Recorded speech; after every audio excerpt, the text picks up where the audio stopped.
Coucou, c'est le tutorat. Cette semaine et pour la dernière vidéo de correction du semestre, on corrige un QCM des annales. Ça nous semblait important de revenir sur un exercice de biologie moléculaire.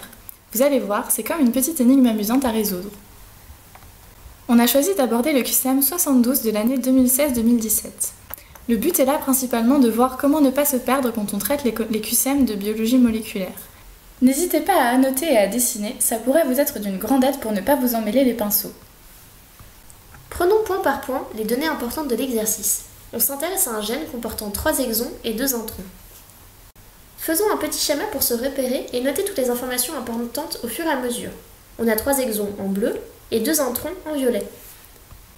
Ce gène code pour une protéine composée de 155 acides aminés. On le note également sur notre schéma. Le premier exon contient une région 5' unitaire de 67 paires de bases et code 31 acides aminés. On remarque alors qu'il nous manque déjà une info quant à l'exon 1. Le premier intron commence immédiatement après le codon de l'acide aminé 31 et a une taille de 376 paires de bases. On peut donc continuer à compléter notre schéma. Le deuxième intron commence immédiatement après le codon qui code le dernier acide aminé de l'exon 2 et a une taille de 411 paires de bases. Ajoutons-le aussi. Le dernier exon contient une région 3' unitaire de 73 paires de bases et code 53 acides aminés. Après avoir fini de compléter le schéma avec les données de l'énoncé, on peut clairement identifier ce qu'il nous reste à trouver. Par exemple, on peut déduire que l'exon 2 code pour 71 acides aminés. En effet, 155 moins 31 moins 53 est égal à 71. À partir du nombre d'acides aminés formés par chaque exon, on peut trouver le nombre de paires de bases correspondant à chaque région codante. En effet, il suffit de multiplier par 3 car un codon permettant la formation d'un acide aminé est constitué de 3 bases nucléotidiques. Donc on fait 31 x 3 pour obtenir la région codante de l'exon 1, ce qui donne 93 paires de bases. 71 x 3 est égal à 213, ce qui correspond à l'exon 2.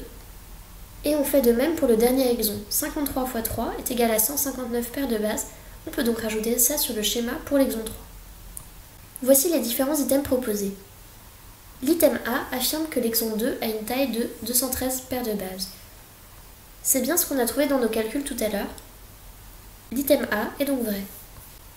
Dans l'item B, on nous dit que la taille totale du gène est égale à 1252 paires de bases, sans compter les régions régulatrices éventuelles. Ici, il est sous-entendu que les régions régulatrices éventuelles sont le promoteur situé en amont du gène. Faisons donc la somme de tout ce qui est exon et intron. On fait 67 plus 93 plus 376 plus 213 plus 411 plus 159 plus 73, ce qui donne 1392. L'item B est donc faux. Il faut faire attention à ne pas confondre les régions régulatrices éventuelles et les régions UTR ou Untranslated Transcribed Region. Dans l'item C, on nous dit que la taille du transcrit primaire est égale à 1392 bases. On n'a pas besoin d'aller plus loin. En effet, on a calculé que le gène, sans région régulatrice, fait 1392 paires de bases. Or, un transcrit primaire correspond à la transcription de ce gène. Il n'a pas encore subi de maturation, il comprend donc exon plus intron.